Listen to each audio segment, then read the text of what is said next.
Hello and welcome to the latest edition of the Full On Football Podcast with myself and Ben. VAR, we have the answer. The biggest problem with VAR at the moment is the element of grey area. There is so much grey area in football. There's so much grey area in life. There are so many things in life where it's not black and white. It's not right or wrong. It's an opinion. As human beings, we're not always comfortable with grey area, but we have to learn to live with it. Now, ultimately, I have the answer to take away as much of the grey area as we possibly can and leave it to almost a democratic vote, if you will. I believe the answer to VAR is a review system in which by we take the responsibility away from the referees, the blame away from the referees. You see all the campaigns, help the refs, respect the refs. But ultimately, they're still getting blamed for decisions week after week. With the technology we have in the modern day, we should be doing more to help them.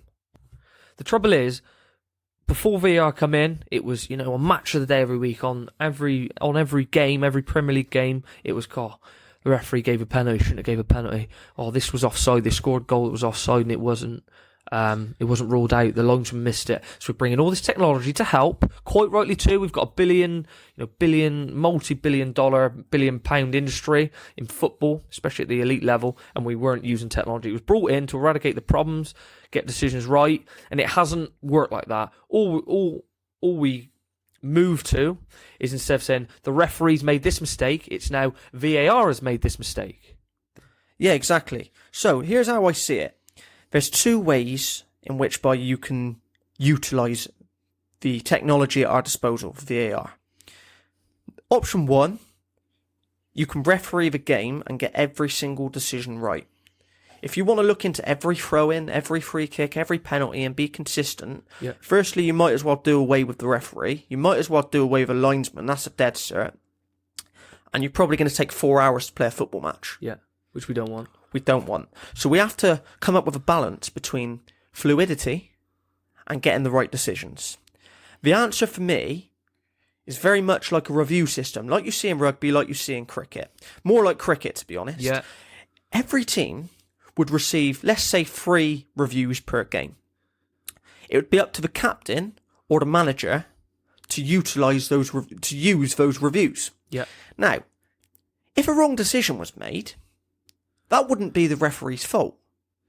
If he was a yard offside in the 60th minute, they scored a goal, and you as the centre-back didn't tell your captain that he was offside, that ain't the referee's fault, that ain't the linesman's fault, that's your fault. Because ultimately, the linesman and the referee are still going to referee the game. They can Correct. still try and get decisions right, but the ones that are tight, that are a bit subjective, is down to you to solve. Absolutely spot on. So we're going to get back to basics. We're going to referee the game as normal. There's no technology. We're going to go back to as fluid as it was, and the referee is going to referee the game.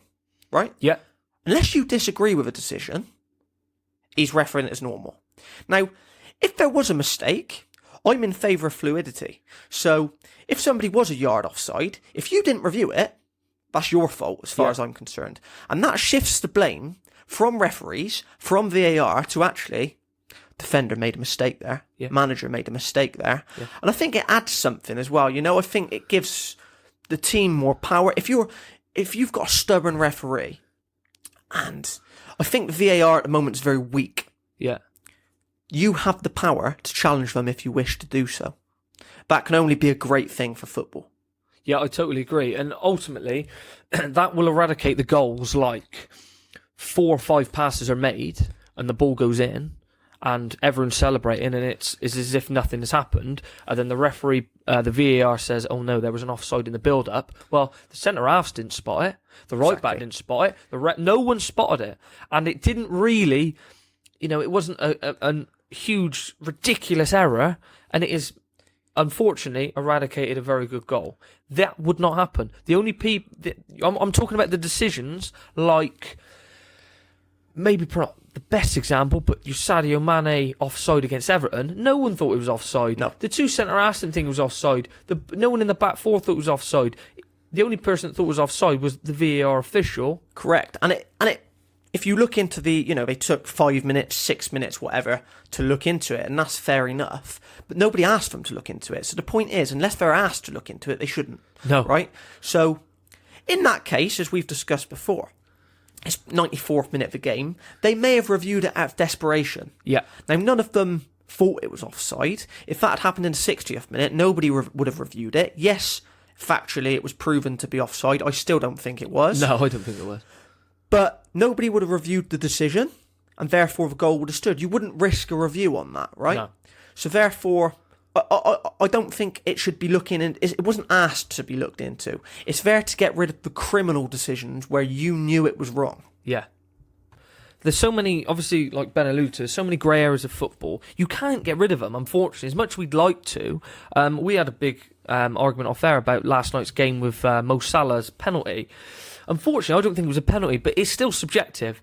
Ben, again, you didn't think it was a penalty either, really, did you? 70-30, I'd say no. I'd say it wasn't a penalty, but I can certainly see why it would be given. There's 3 bits of criteria. Number 1, it was in the box, green tick. Number 2, there was contact. Yeah. Number 3, he didn't get the ball. No. So, and again, there's that, I spoke to earlier, that there's this sort of like common agreement now, it seems to be embedded in by, listening to Monday Night Football and things like that if you dive in the box, it's your own fault. Isn't it? That's sort of the thing. Well, Masuaku, a part of me thinks, well, he dived in. It serves him right. Having said that, how's he meant to win the ball if he doesn't try and stick a foot in or do this and that? If he goes to ground, I think it's a bit different. Again, Masuaku threw his arms in the air, but he knows he made contact, and he knew he was in trouble because he made contact. Yeah. Would he have reviewed that? I don't know. Now, the problem... I don't know if he would have reviewed it or not, if I'm honest. A part of me thinks he probably wouldn't have. By his body language, it wasn't like, no way, it wasn't hands on the head, it wasn't, you haven't, he's dived. As much as I think he dived, Masuaku wasn't 100% that he had. A part of him was probably a bit guilty. So then, what you're saying is, he reviews that if he thinks it's made an error, and I don't think he would have, hence, a penalty was given. Yeah. So, absolutely right. It's a subjective decision. So you can gather 100 people in a room and probably you believe it's 80-20. I believe it's about 70-30. So let's call it 75 people would say no penalty, 25 would say penalty. Now, obviously, there's going to be people saying, well, yeah, of course, all the Liverpool fans are going to say it's a penalty. So take Liverpool, Man United, Everton, Man City, anybody with an interest in the game, take them out, ask a Stoke fan, ask a Blackburn fan, ask a Bristol City fan, ask anybody like that. You're probably going to find there will still be people out there. You could put them to a lie detector that would still swear that is a penalty. Yeah, now because they dived in. Because he dived in. They'd say it was his own fault. Now, for me, once again, it's grey area, right? It's subjective, and as a referee, even with all the technology in the world, doesn't matter how many times you look at it, you will never satisfy everyone. Now, in terms of subjective decisions, what is the way to overcome it? Well, there's no right or wrong answer, right? It's just opinion. So, with something like an offside, you can factually see if it was offside or not, or you should be able to if you utilise the technology correctly. Yeah. With a decision like contact, you can't measure whether the contact was enough to kick someone over. Now, I'm of the feeling if Mo Salah wanted to stay on his feet, he would have been able to. It wasn't too much force, but there's no measure for force against body mass. Like, there's no scientific calculation to prove that it was enough force to kick him over. So my answer to this is the referee, as I said, referees the game as normal. If you want to contest the decision, it goes away to a VAR panel. Now, this panel cannot be in contact with one another because then they could influence each other's decisions. Yeah. So there should be 3 members watching the footage on VAR, and they should all have a vote on penalty, no penalty, foul, no foul. If all 3 can unanimously agree on a decision without communicating with one another, you go with that decision. Yeah. If it's a split decision 2-1 in any direction, you stick with the on-field ref, because that, to me, is proof that it is a subjective decision, and as a subjective decision, you have to accept that it could have gone either way. Hence going with the on-field decision. To remain more fluid and not try and re-referee the game, which obviously they don't want to do. No. They don't want to re-referee the game. However, So your idea is like reviews is the way forward. Reviewing from the player's point of view and reviewing from a panel's point of view these decisions. Reviews is the way forward. It is for me. Let me just ask you this: if you conceded a goal, Yeah. from, like you said, a striker dropped in, Firmino dropped in and played a pass, he was 2 millimetres offside. There were then 17 passes played, a cross swung in from the right hand side, and Sadio Mane put one in at the back post 25 seconds later. Would you be tearing your hair out about the goal? You'd probably just let it go, wouldn't you? Yeah. You'd never review it. No, so wouldn't. I don't see why. This is back to the original argument. Do you want to get every decision right, which is looking into every throw, every foul, every single touch of the ball, or do you want the game to be more fluid? I would rather fluidity and only looking into decisions when asked. If you start looking into every decision, a game of football is going to become like American football. It's going to be 4 hours long. Yeah, and you don't want that. The only trouble I have with the panel that you said, so 3 people look at it and say, yeah, that was right, that was wrong. Unanimous decision goes. Fair enough. Trouble is, doesn't that make it more subjective? You get more people, too many chefs involved. I do get that. I completely understand that. But let me put this to you. At the moment, they've got one person on VAR. Yeah. Now, the Mo Salah example is a great example. The Mo Salah penalty against West Ham. So, the on-field ref has gave it as a penalty. You've gone away to one person on VAR. Yeah. That person might be looking at it and thinking, I wouldn't have given that penalty. Yeah. Now, this is my big problem. The current interpretation of the rules, the current rules are clear and obvious errors. If I am doing the VAR, I'm going to go live now and say I would not have gave the penalty. But if the decision had been referred to me and I'd have been asked, would have I overturned it? Well, I don't believe it was a clear and obvious error because I can understand his reasonings for giving it. So therefore, would have I overturned it? No, I would not. I would not have overturned it. And even if I did, it's my word against yours. Yeah. It's 1 against 1. That's why I bring 3 people in. That's why, exactly. That's why the current situation needs to change. Because ultimately, it wasn't a clear and obvious error. There was contact, yes. But I feel that Mo Salah dived. Yeah. He felt some contact, took 2 steps and threw his hands in there and dived. The fact that he dived means that I don't think it was a penalty yet. It wasn't a clear and obvious error. So what you're saying is, what the current situation is, Kevin Friend gave a penalty to a foul on Mo Salah by Masuaku. The referees looked at it and said, it's not a clear and obvious error. The VARs looked at it and said, it's not a clear and obvious error. However, he took 2 steps and dived. So you've just gave someone a penalty for taking 2 steps and diving. That's the issue. So under those rules, it has to change. Ultimately, it has to. Clear and obvious, but that just makes things a hell of a lot more confusing because you're not asking me, as the VAR reviewer, did I think it was a penalty or not? That's a different question. Did I think it was a penalty? No, Kevin. No, I didn't. Yeah. Don't give the penalty. Did I think it was a clear and obvious error? No, it wasn't a clear and obvious error because he did make contact. It was in the box. He didn't get the ball. I can understand why you've given the foul. And as I said, if you did a nationwide vote, you would find there are people out there that would have gave the penalty. Yeah. So ultimately, there is no right answer here. So this is why, for me, unless you can unanimously get 3 people to agree on the decision, you just stick with the on-field ref. Totally. Yeah, no, absolutely. And on the other hand, when it comes down to the on-field review, if you like, from the captain of the team, the blame is very much now on the team. Away from the refs, and we're always saying help the refs, and they wear all the refs' fault. Respect the refs. It's always the refs' fault. It's always the VAR's fault. It's always the refs' fault. So why can't it be Harry Maguire's fault for not saying exactly it was offside, ref? Have a look at it. You haven't got to be aggressive. You can go up to the ref. That was wrong. He's kicked me off the ball. He's dived. He's done this. He's done that. He was offside. Go have a look at it. Okay, Harry, I'll go have a look. So it's absolutely great. It's not the ref's fault now. It's not VAR's fault. Exactly. It's the team's fault. It's a double whammy. You've got more power as a player. Yeah. You've also got more responsibility. If you didn't review that offside, he was half a yard offside, that's your fault, mate. Yeah. You should have known. Yeah. You should have known he was offside. Or you should have known that was a foul. Or you should have posed the problem or posed the question. And also, I'd like to say, if you've burnt all 3 reviews reviewing a throw-in, didn't go your way, right? And then something went against you, again, that's your fault. You'll retain the review if you get it right. You can't take a review off someone for getting it right. Yeah. So I'm massively in favour of it. What I'm not in favour of is the pitch side monitor.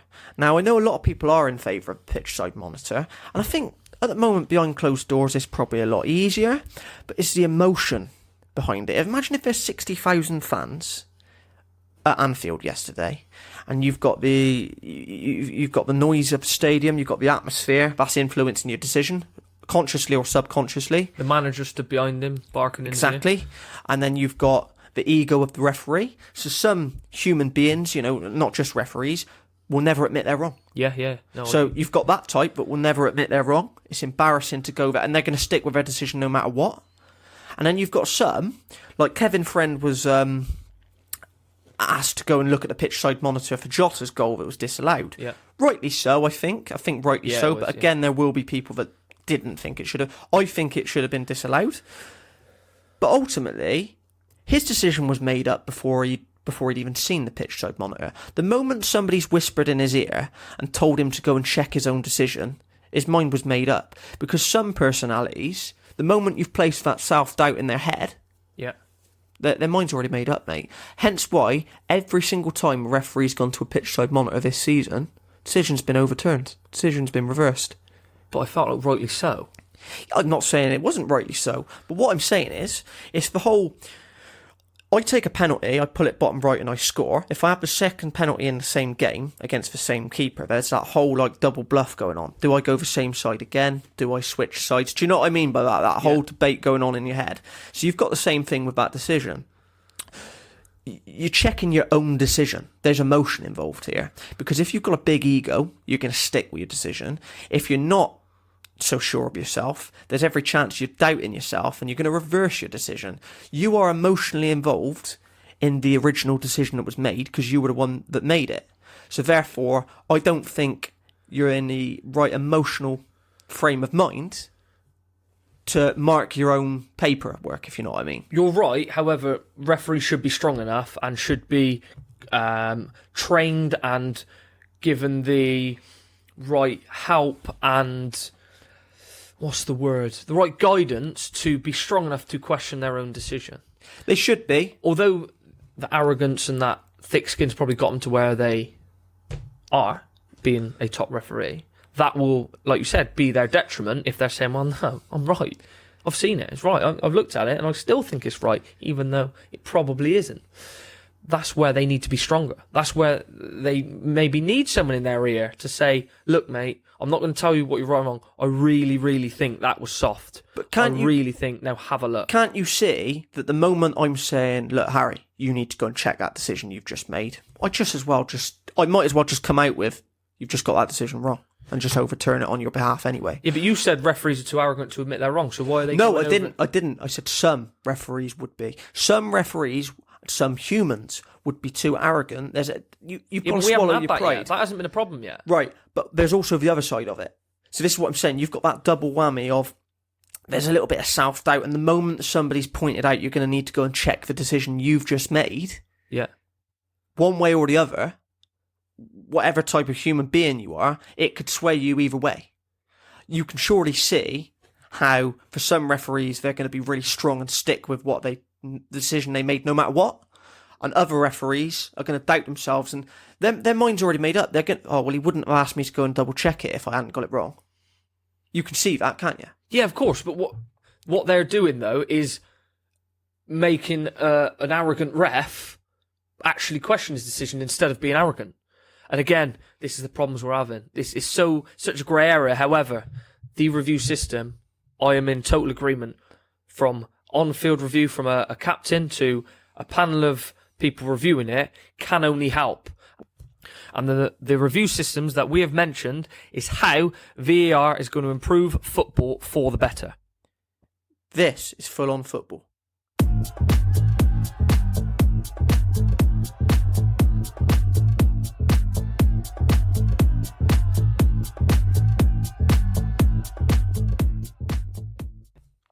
Welcome back to the Full On Football podcast. Excuse the bit of 80s garage that Ben has put on as the little jingle. I asked him to, find something good, find a little jingle, and this is the best he could come up with. The cheek of the guy. Well, excuse it. With a barnet like that coming in here, mind you, I can't say much about dodgy barnets. Not at the minute. But yeah, going back to it, so still on VAR.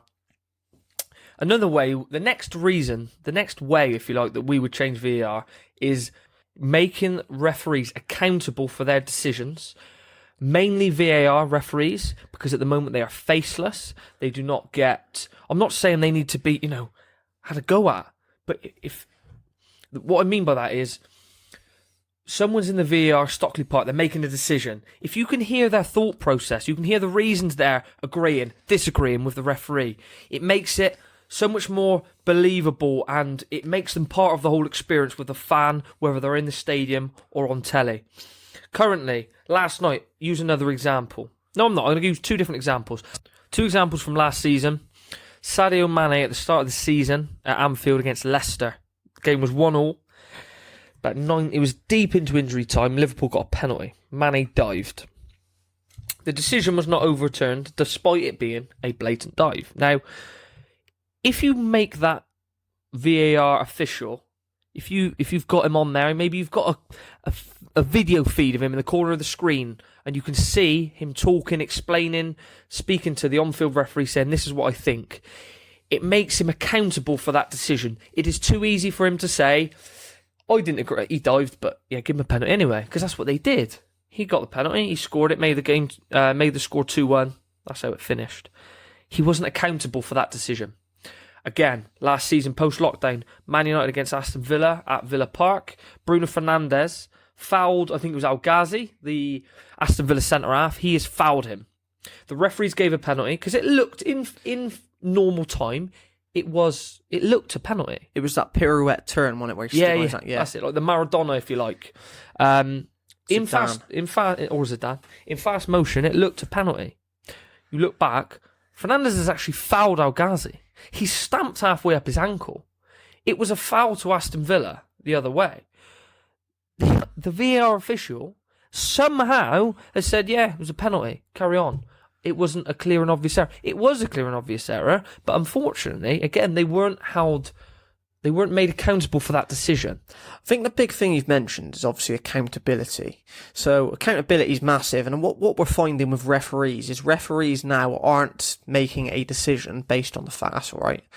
VAR will mop it up, and then VAR aren't correcting it back to the clear and obvious thing. Well, yeah, I think he got that one wrong. Well, obviously, we don't know what they're thinking because they don't explain their decision-making. So we want them to explain their decision-making. But what they're probably thinking, reading between the lines, is, well, he got that one wrong, but I don't know if that's clear and obvious. Well, it's not obviously wrong. I just think it's wrong. Do you know what I mean? So I won't overturn. I'll leave it be. And then what you've got a referee that thinks, yeah, that was a penalty, but I won't give it because VAR will pick it up. Yeah. And then you've got VAR thinking, yeah, that probably was a penalty, but I can see why the referee didn't give it, so I'm going to leave it as is. And then you end up with the wrong decision. So there needs to be a clear accountability in there. And it's too easy for them at the minute to just go along with it. It's too easy for them to just pass the buck back to the referee. Nah, go with what you're doing. Go with what you're thinking. Exactly. It's too easy for them to do that because there's not a video feed or a voice feed of their chain of reasoning. They need to give the reason why they've bottled it and haven't gave the penalty, why they haven't ruled out the penalty in the last minute Anfield. They've got to give a reason why they haven't overruled the decision and gave Aston Villa a penalty. It's too easy for them to do it. It's too easy. Refereeing is obviously it's a near on impossible task because even if you make the right decision, if you're in the home stadium, you make a decision against the home team, it's still the wrong decision in the stadium. So it's a impossible job really, and I understand that. I would love to see referees having to explain decision making. Yeah, and I'd actually like they do in rugby. And I hate to get the sports involved. It works so well when you see the chain of reasoning from a referee on field on the mic. Yeah, absolutely. And I'd love to see, and I'm not saying they have to do this, whether they make it optional, because I'm sure there are some referees that could face up to it. I'd love to see a post-match interview with a referee. Yeah, even if he came out and just said, I've had a look back and I got that one absolutely wrong. If I'd have seen what I've just seen on the camera, I can only apologise for my... You'd think, wow, this bloke's a human being, you know? Because that's what they are at the end of the day. They're trying their best. They're not doing it on purpose. Yeah. That's what we want to see. And explaining, yeah, well, there's clear contact there on the ankle. And like we said, the Mo Salah one against West Ham. If a VAR referee has said, well, yes, it's soft, but ultimately there is contact. Yeah. It is in the box. He has not got the ball. Therefore, by the laws of the game, I'm going to give a penalty. You might not agree, but he's given you an explanation. You can accept that. Yeah, you can, and that's what it comes down to. You sort of feel disconnected from that ref decision. You feel disconnected from the VAR decision. Miking both of them up, and I know that people might be a bit uncomfortable with that. I think it will help, and like you said, people will respect it more. I would be less 100%. You'd be less annoyed at a decision going against you. Well, that's how I saw it. I look back at the monitor, or VAR gave me this advice, and still think it was a penalty. I think I was, we're going with that decision. And you go along with it. When you just say it's a penalty because it's a penalty and it's a red card because it's a red card and it's offside because it's offside. No good, is it? It's no good at all. Absolutely no good at all. Me and you've both played in games of football where the referee's given a decision that you don't agree with. It's high emotions at the time. Maybe I've been booked for dissent plenty of times, but me too. It's not good. It's not good being booked for dissent. But sometimes all I want is, why did you give that ref? If he gives me an explanation, which some have, I don't agree, but all right, fair enough. That's what you take it on the chin. I think I is the do. right thing. When they just say go away. That's it, and that's all I get out of them. There's nothing more frustrating for me. So ultimately, to conclude on this, the way to perhaps better accept these subjective decisions, these grey areas that we've mentioned, to better accept these as fans, as players, as people who are just watching the game, make those making the decisions accountable, and ultimately you will be better at accepting that. Another area that needs improving, or we need to look at, is the offsides. Now, the way that the Premier League and VAR on the whole have gone into it is they are trying to get the offsides right at all costs in order to eradicate the grey areas, which is great. We don't want grey areas. There's too many grey areas. It's offside or it isn't. Fair enough. I get that. I totally get it. The trouble is, what we've seen the other week, especially in the Merseyside derby, the last-minute goal that was ruled out, Sadio Mane's shoulder was or was not offside, and they've said it was offside. That is a grey area.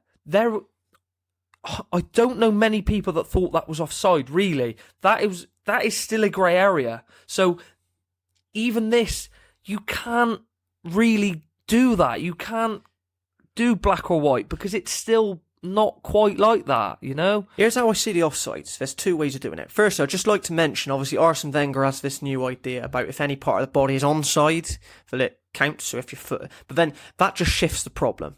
So you're still going to be looking into it to the same minute details. Was a part of his body onside? So that's not the solution at all. That's just a sideways change. Yeah. Now, there's two ways, really, in which you can monitor the offside. So option one is kind of the naked eye approach, if you like. So pause the screen, at the moment the ball is played. Look at it on the screen with your naked eye. Can you clearly see if he's offside or not? If you're not 100% sure, not 100% certain that he is offside, benefit of the doubt to the attacker. Yeah. As if you were a real life linesman. Or linking in with that, maybe just floating an idea, maybe you've got 20 seconds to figure out if it's offside. Yeah. If you can't figure it out in 20, 30 seconds, whatever, benefit of the doubt to the attacker. Yeah. So that's option one. That's the sort of in favour of fluidity again and time. So that's addressing the time issue. Now, option two is get the decision right at all costs, which I'm more in favour of. Right. I think the problem comes, they're looking at decisions that they're not asked to look at. So you've just mentioned that Sadio Mane one. Also, there was the Man City Champions League decision with Raheem Sterling. Now, I understand that late in a game, out of desperation, a team may use their review. And I'm okay with that. They may not for 1 minute have thought Sadio Mane was offside, but they may review it out of desperation. That's okay. If it's in the 70th minute, there's no chance Raheem Sterling against Tottenham or Mane against Everton, there's no chance any of the defenders review it because nobody on the pitch knew it was offside, right? So those goals would stand. I'm okay with that in favour of fluidity, like I said. If they do review these decisions, we'll take as long as it takes to get it right. But ultimately, these close decisions you are seeing that are taking 6 minutes, 8 minutes, 10 minutes to look at, being honest, it probably doesn't even go to review because you as a defender haven't seen it. So that's where I stand with that. I just think, in terms of the offside, get it right at all costs when asked. Yeah, I get that. The trouble is, when you have that Sadio Mane decision, no one knows it was offside or not. It didn't look offside. I'm not sure it was offside, so how do you do all that? I think if you went...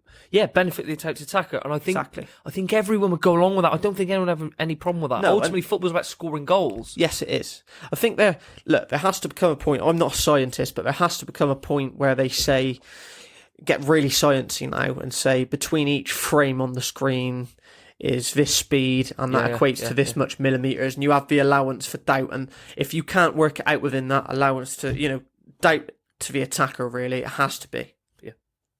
That brings us on to the last thing, really, the handball rule. You've got a real bugbear about this. Yeah, I feel like it's the elephant in the room. It wasn't addressed properly. So basically, when VAR come in, they changed the handball rule so that VAR could be made black or white.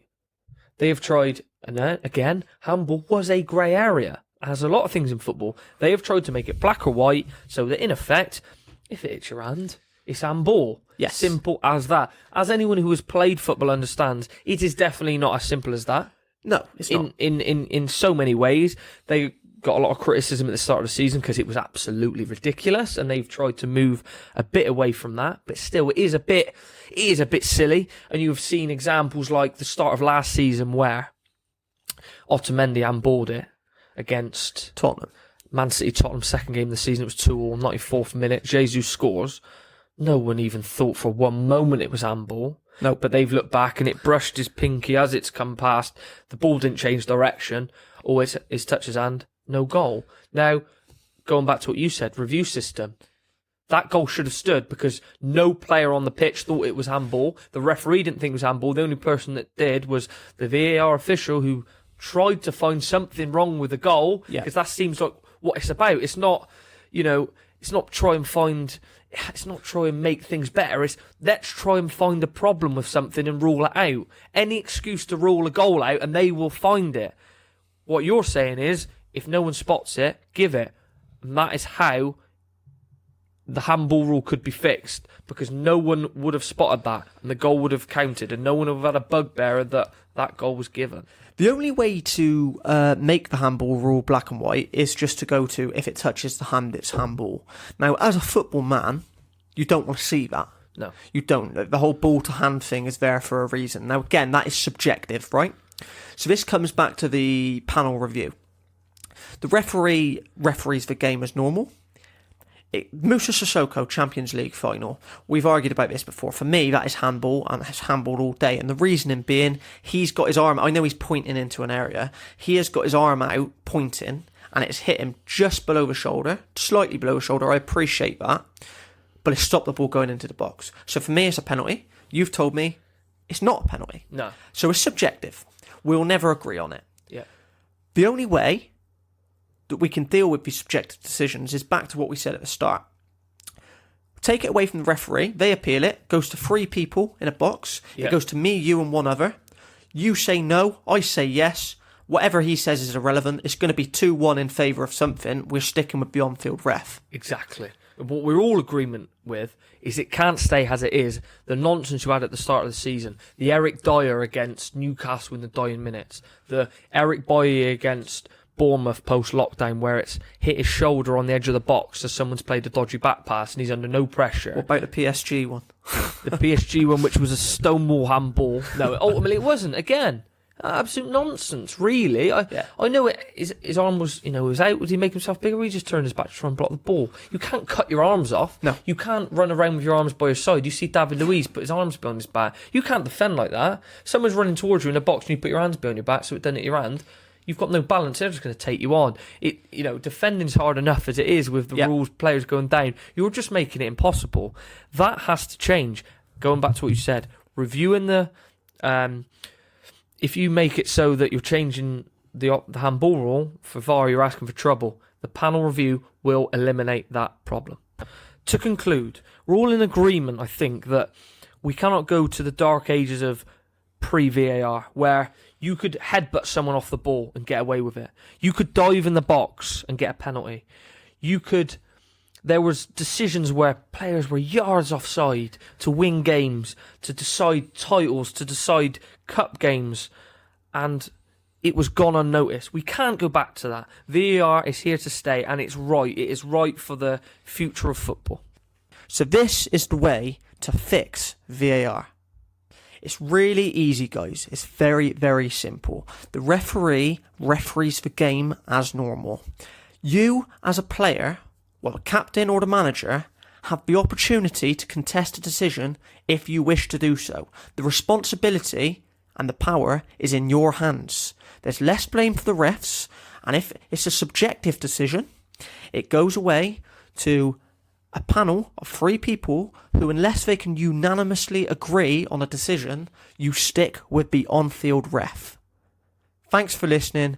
This is the Full On Football podcast. Make sure you follow us on Twitter, fullonfootball_.